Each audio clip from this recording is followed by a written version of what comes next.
Okay, perfect. Great. And I think we're ready to get started. Mia, is there anything that we've gone through so far that you have questions about or concerns about? So far, no. Great. Well, we'll jump right in. Thank you so much for making the time Sure. today, even with the cold and with the RSV and everything. Um, yeah, cool. Can you just go ahead and introduce yourself and give us a bit of background on where you are, what you do, and where you're coming from? Sure. I'm Mia Katigbak. I am the co-founder and actor manager of NATCO, National Asian American Theater Company. We are New York based. Um, what do I do? I'm a, oh gosh, how do I explain? I guess I'm a theater maker, and most of my work is through my company, NATCO, and I also act with other people. And I suppose I'm one of the founding directors of Kata, and the first board president, and also the chair of the strategic planning committee that gave birth to what it sounds so pretentious, but gave birth to what Kata is way back when we were trying to figure out what the organization would be all about. Mm. How has Kata impacted you as a theater maker?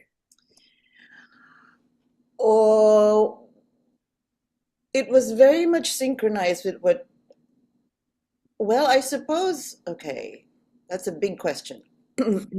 Because NATCO existed before Kata did. So essentially, all of the theater companies that got together to found Kata, to organize Kata, were all very much in synchronicity with each other in terms of Asian American Theater Company in general, and then specifically what each company was trying to accomplish.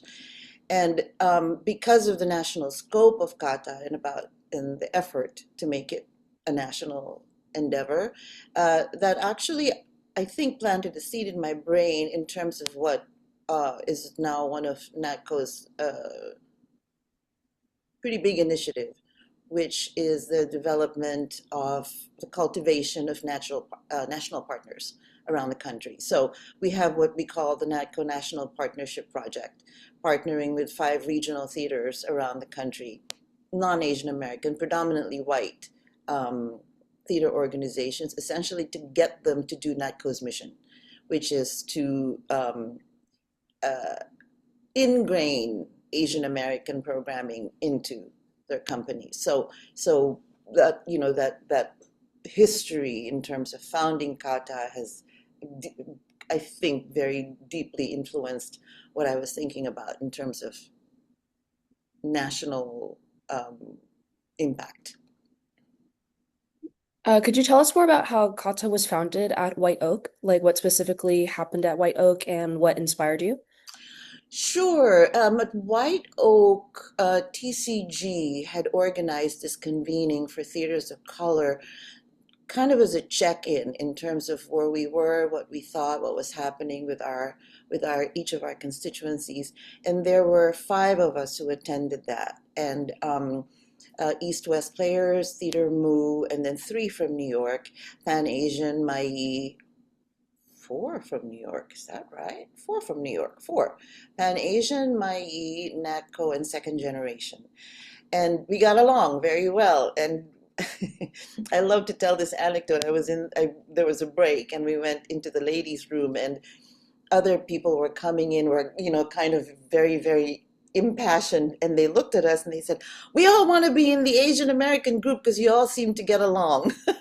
So I kind of just said, "What do you mean?" And they said, "Oh, we all have long histories, and it's very difficult." And there was, very good conversations, but there was I think a lot more challenges that they had. And they said, "How come you guys are always having a good time?"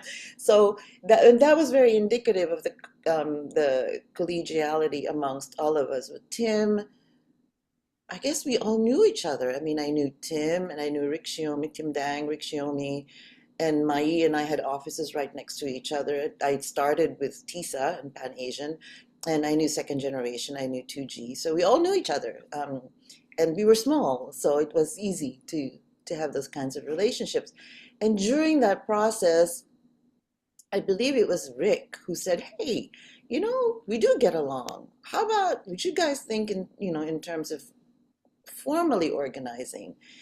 And we all kind of went, "Oh, yeah, that sounds lovely," but you know, we were all dealing with the challenges of being our own theater companies. Um, but thankfully, the idea didn't die because it's difficult. It's difficult. We all knew how difficult it was just to run our own companies. And then Tim had this kind of, come on, let's just go ahead and do it, which was terrific. I mean, East West, I believe, is, is that right? I think East West is the oldest Asian American theater company in the country. So they had a lot more capacity. And so Tim, the year after, invited these other, I think, five other theater companies around the country to kind of, you know, join the fold in terms of making this happen. And we started to talk about the first National Asian American Theater Conference, which then East West hosted in Los Angeles in 2006. I think it was 2006. And that was very affirming because all of these artists and administrators and across academicians and consulting people showed up in force, and it was so good for the soul in terms of how excited people were, and especially individual artists who said never had they been in a gathering where they could see so many people engaged in the same efforts, and it was just as a communal experience, really, really affirming. And so from that, we thought, a theater festival. And so, it's like, sure, let's make some more work for ourselves. But it was, we were all very excited, and there was a kind of a momentum. So then we decided to do the first National Asian American Theater Festival the following year, 2007, here in New York. And Pan Asian, Mai, and Natco organized that, which is great because all three of us had offices on the same floor. So it was just easy to kind of, check in with each other. That was huge. I'm not sure if it was in terms of the history of kata, a really, really big uh, event, because we asked individual artists and companies from around the country to come, and first of all to submit applications, and then so we chose them. We hit all five boroughs of New York, so it was pretty big. After which we all decided, we were gonna alternate years, so it would be conference festival, conference festival, conference festival, and it just got to be crazy, a lot of work. And then we decided maybe 2011 to just do conference and confest. That was when that was born, that idea, and to just do that every other year, combining the two and not make it like huge events every year. Then I think my official resignation from the board was 2018. We had extended the term 5 years because we wanted to make sure that we had given Kata like a really good foundation. And somewhere along the line, I think right before we got formalized, we had a retreat so that we could figure out, let's just do this right and make incorporate ourselves, become a 501c3. Let's figure out our structure. Let's figure out our vision, our mission. And so I drafted an organizational handbook, kind of giving us a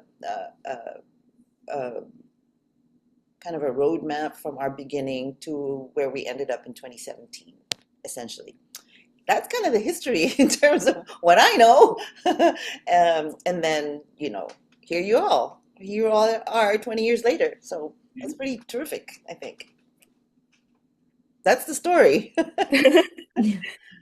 I'm curious also with sort of this path that kata has taken. Um,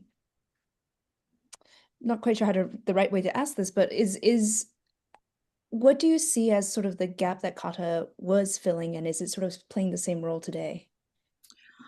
Well, we weren't, we knew of each other, which was the interesting thing, and what we discovered. And I suppose he was influenced by the other affinity groups at that White Oak meeting, that there seemed to be a lot of shared history our amongst the folks who were there with us.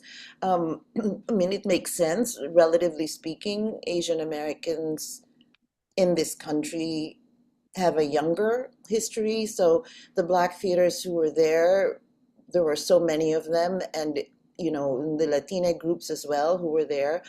Again, in terms of the history of the country, that made sense. And we thought, it would be good to educate ourselves, all of ourselves, in terms of who else is out there, essentially, and what kinds of challenges are all of our peers and colleagues in the field experiencing, that might be a matter of the influxes of all of the groups coming from Asia. I mean, we had, the immigrants and the refugees coming from Vietnam, and all of these, the diasporic movements. And you know, I mean, I personally thought that would be a great education for me in terms of what else people were dealing with in the field. And it was just really good to know of each other's challenges and struggles, and to compare notes and to figure out how to share that on a regular basis. Because there was nothing like that we knew of. What was your experience being Asian American in the theater industry before Kata was founded and then after Kata was founded? I can't make a distinction, I think, between before and after kata, because it was so aligned with what we were doing with NATCO.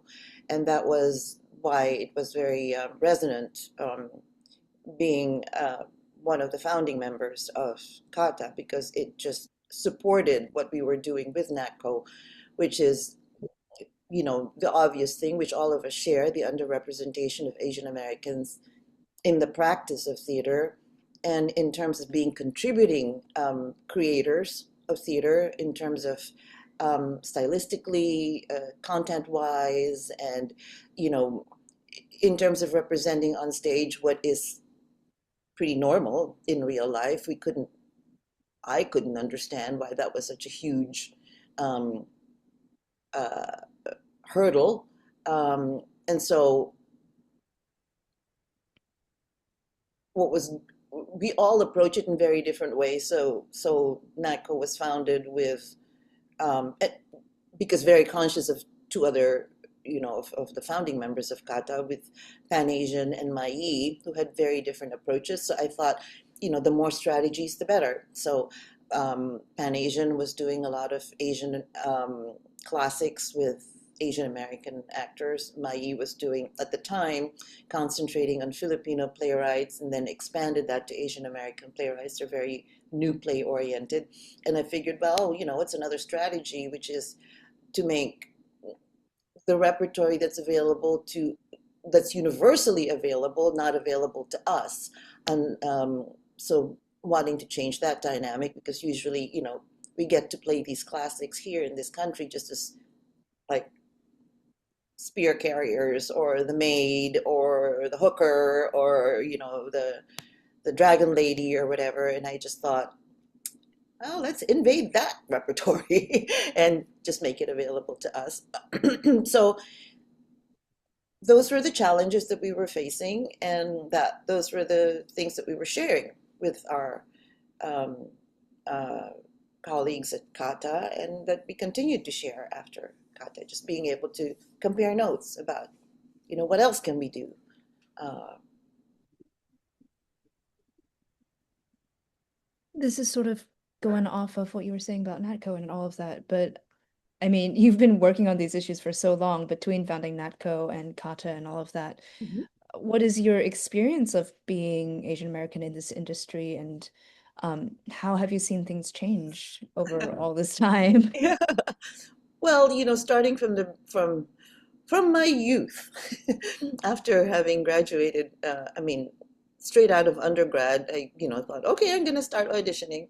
And my education was very much, truly liberal arts. And despite, I think I was only one of two Asian Americans in my graduating class, believe it or not. And it was a New York institution, educational institution. So, in a sense, I suppose I wasn't really politicized or, um, I just felt like, well, I'm trained, so I should be able to audition for anything I want. And especially when it came to the classics, because everybody did them.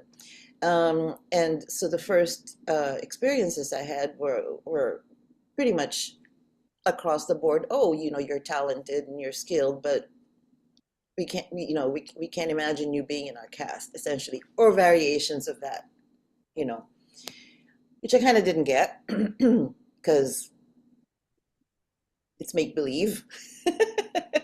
And also, I saw many immigrant groups doing many other immigrant groups, but they were all white. So I thought, well, expand your imaginations a little bit. Shouldn't take that much, um, she said.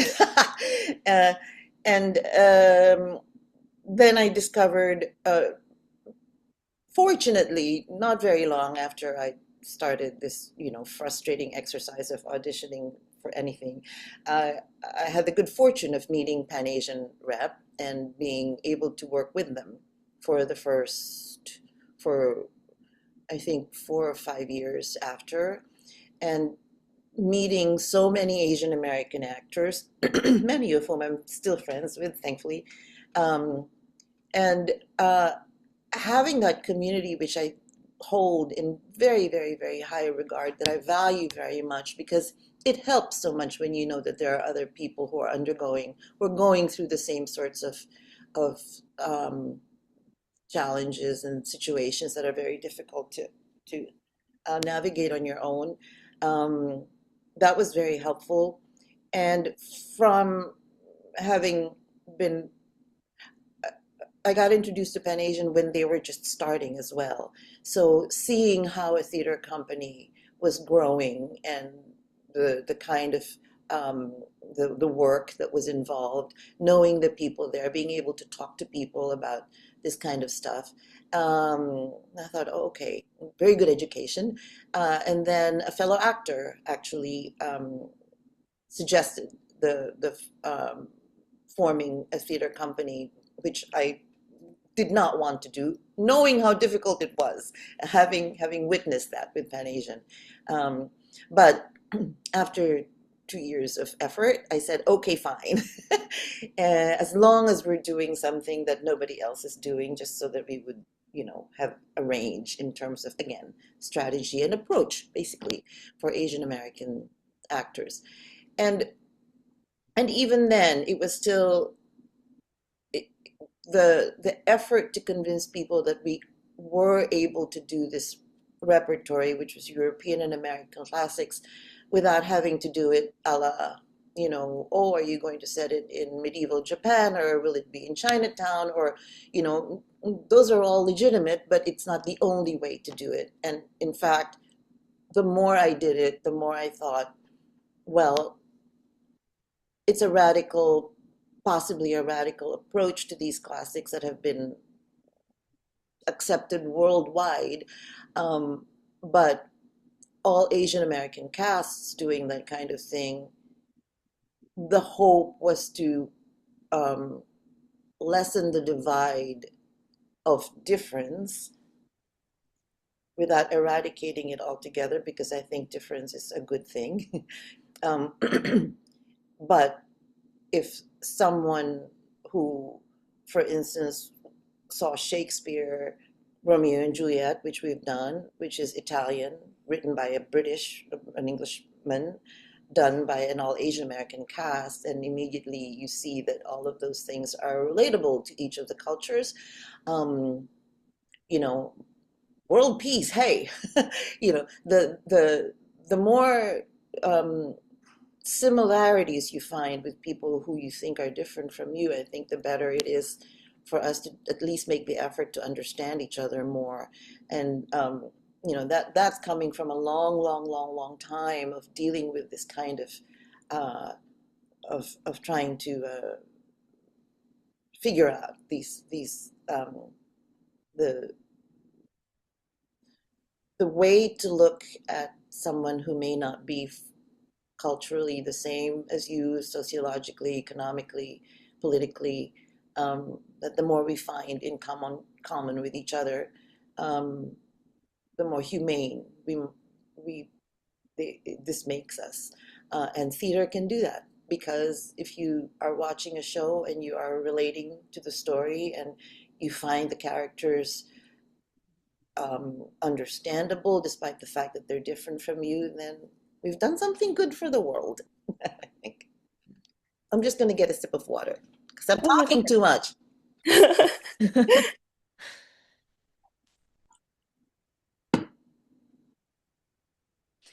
How um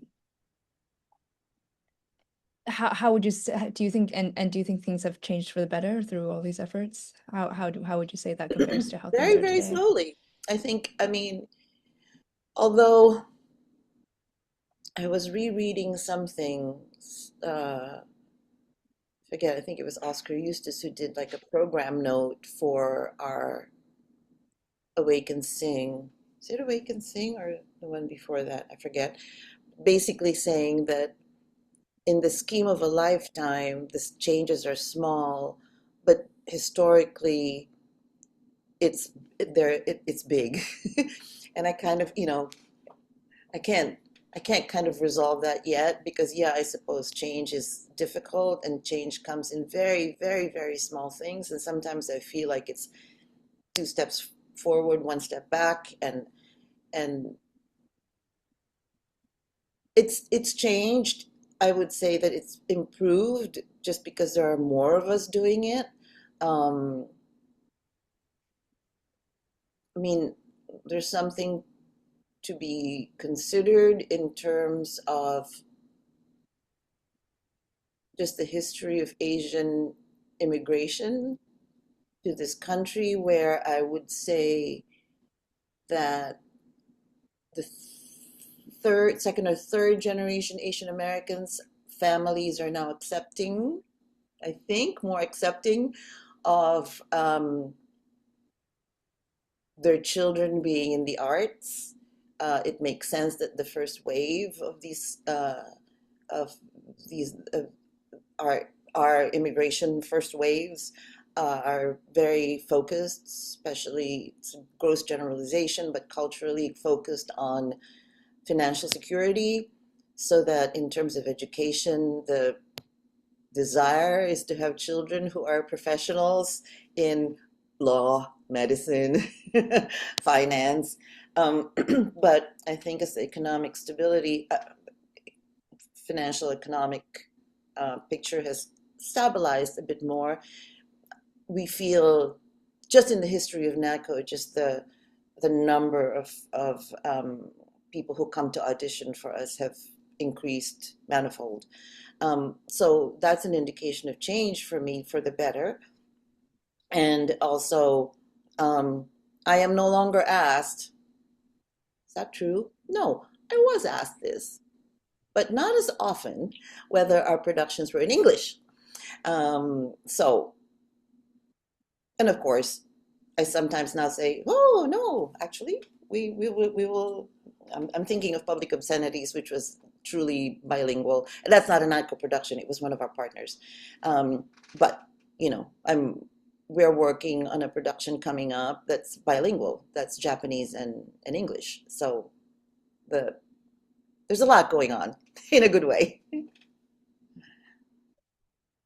What are you most proud of contributing to Asian Americans in the theater industry?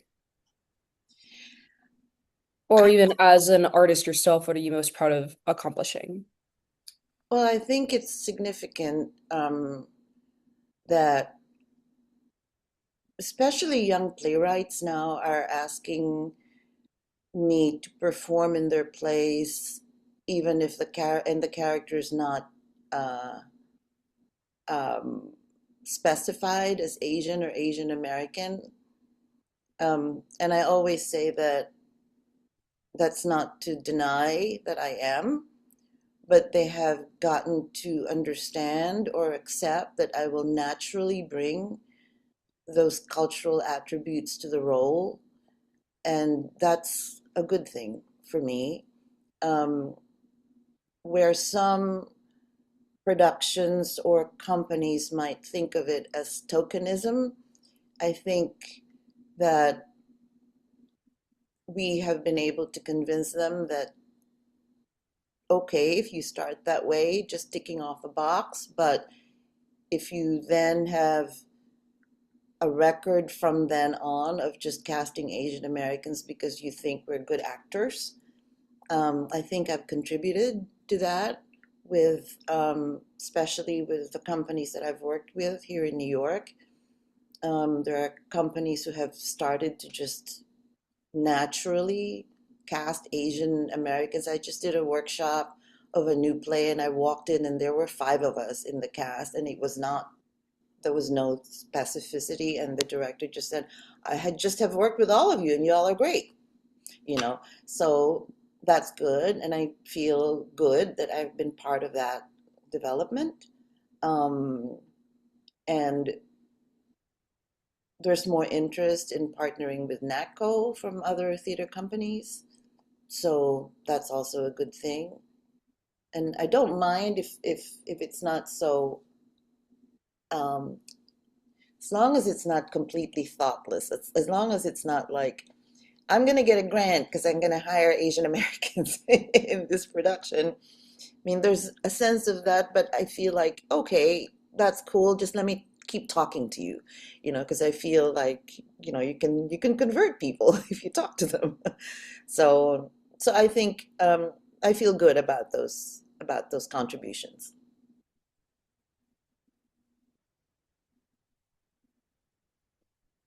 Do you have any particular vision for AANHPI, MENA, mixed race theater, all of this going forward? Are there things that you're hoping to see?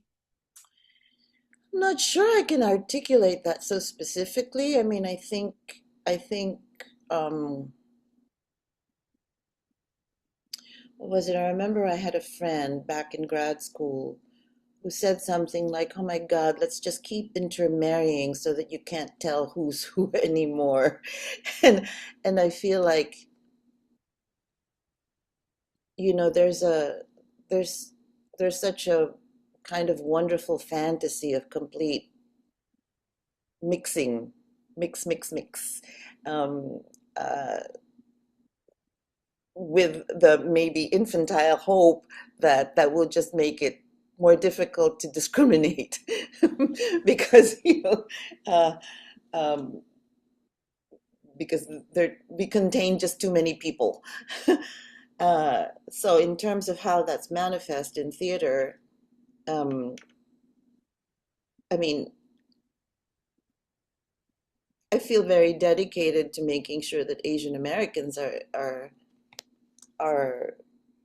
continually supported and that we continue to develop because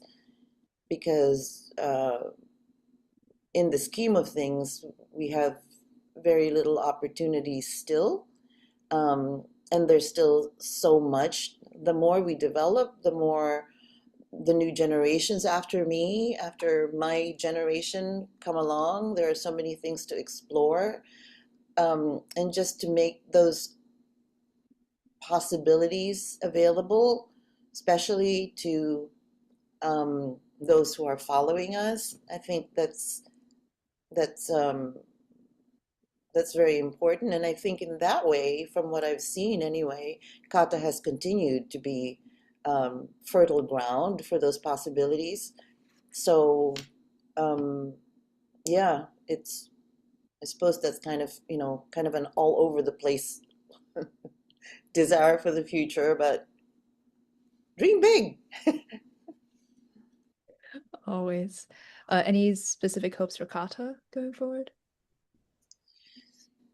Um, no, to continue what it's doing. I mean, it was interesting. I checked the website, and actually I was looking through my stuff just to remind myself of our history because part of the reason I had to step down from the board was it was just, NADCO was going through a growth spurt as well, and it was just very, very challenging, very difficult actually. And to continue because I feel like we did a good job in terms of laying a foundation.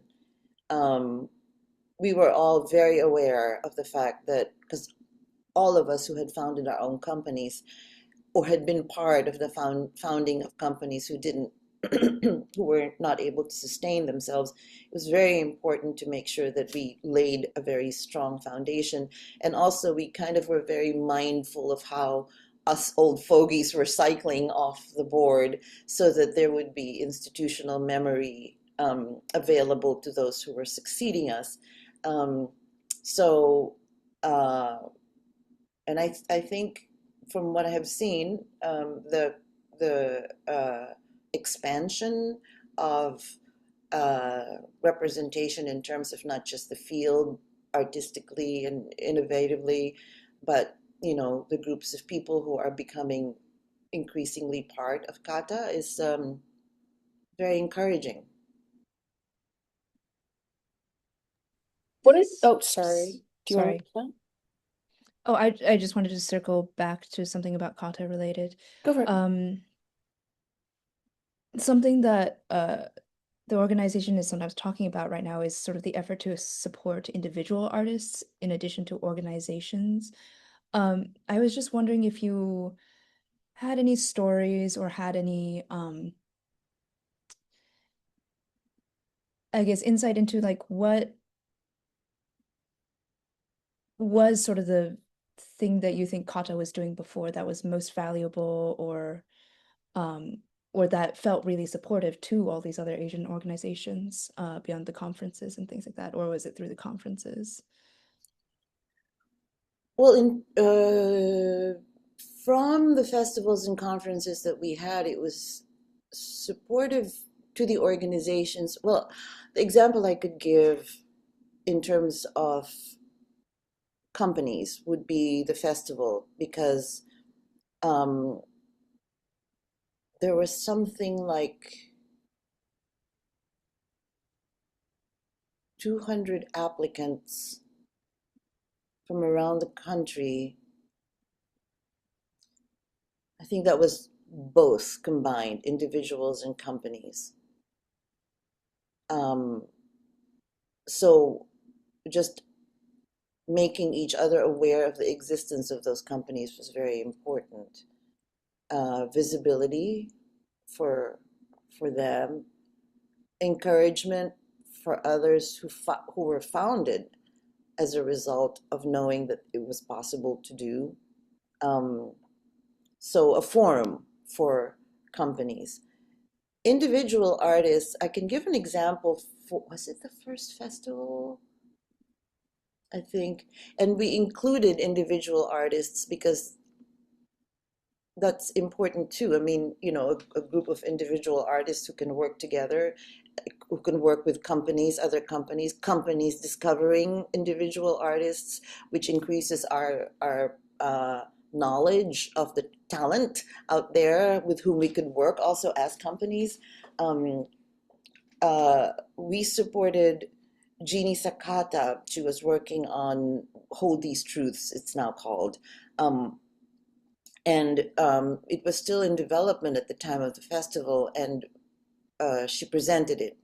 And that continues to make its rounds um, via other, not just Asian American theater companies, but other companies around the country. Um, so being able to be part of the festival or the conference was, I encouraging the support of individual artists that way. There's kind of a built-in network that becomes available through Kata. Um, Finding other people through these conferences and festivals in terms of individual artists working. Um, I'm not sure if it's still the case, but the one thing is, I think I mentioned already before, individual artists discovering that they're not alone in what it is that they're doing, because I think that um, that was that feeling of isolation is can be very devastating, and frustrating. And just knowing that there are other individuals out there who are involved in the same things that you are, I think can be very encouraging and empowering. And that's something that I think Kata is in a great position to be able to sustain. Um, so they work hand in hand, you individual artists being able to see who else is around in terms of who can support their work, and theater companies knowing who else is out there who might um, influence or uh, give um, us ideas about who to work with, playwrights and directors and actors, all of that, designers.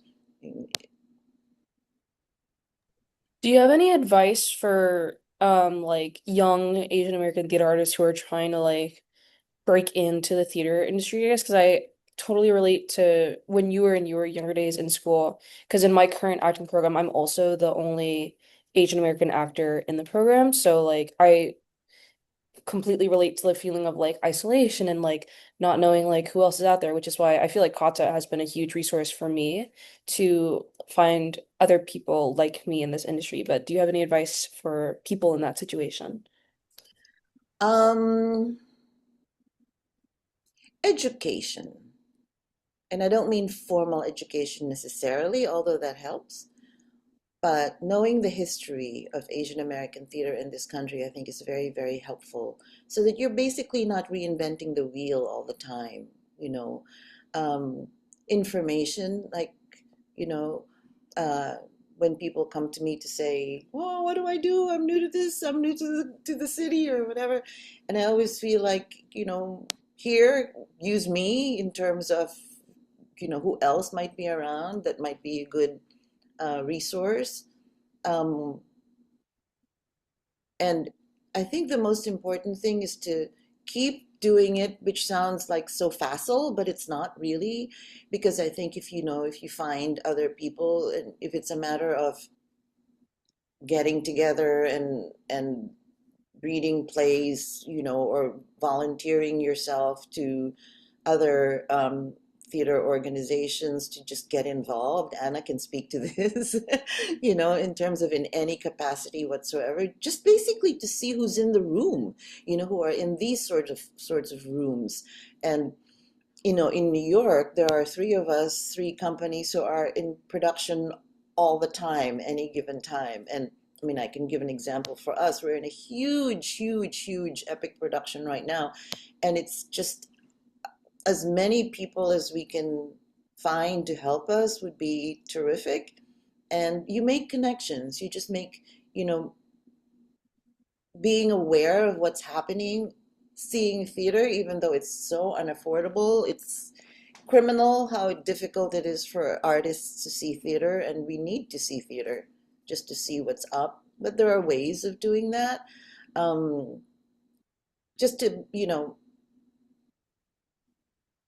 reaching out as much as possible, because, you know, our line of work is constant rejection. So the more you can buffer yourself against how terrible that feels, and that means having other people who can share their experiences about that kind of thing, and just kind of being aware and figuring out what it is that you like also, because you see stuff and then, I've worked with Club Thumb, for instance, a lot, and they're my colleagues. So I'm always like talking to them about Asian American playwrights, and they're terrific. They're one of these groups who just kind of do it as a matter of course.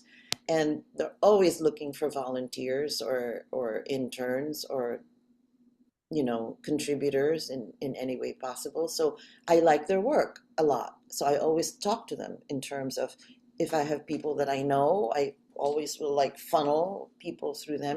So making yourself available just so that everybody knows about you is like an important thing.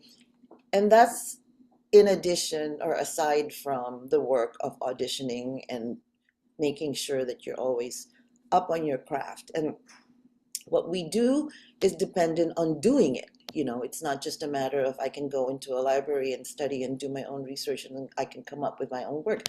But we need to keep doing it. We need to be up on our feet. We have to be, doing scenes. We have to be acting with people. So whatever that takes for the first, I think for like 5, if not more years after I graduated from undergrad, I was taking classes just to keep those muscles going, because we have to. Do you have a favorite production or memory from your career that you want to tell us about? Whoo, several.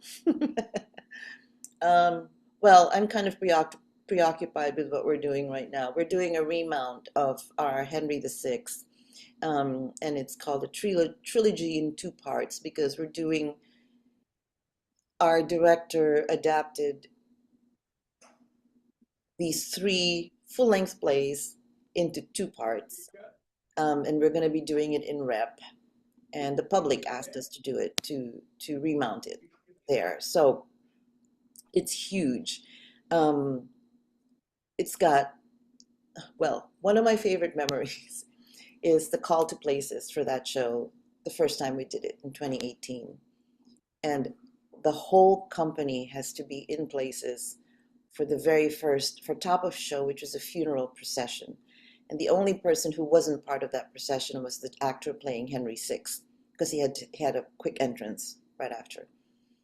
And just to see all of us lined up and looking down that line, because I think I was the second in line, and 14 people after me, 14 gorgeous Asian American theater actors, and all of us waiting for our calls and then processing in. It's just something that I don't think I'll ever forget. Um, and then, 16 Asian American actors portraying close to 99 roles, and epic, epic, epic, and doing Shakespeare, you know, it's just kind of unforgettable for me in terms of an experience, and that we get to do it again. So, yeah, for more people to see, because, it was a limited run in a small house, and this is almost 3 times as big, the house that we're going to be performing it in. So, pretty Wow. good. Wow. Yeah. And the public has such a wide audience too. Yeah, So, and Shakespeare. So, that's kind of what they were founded on. So,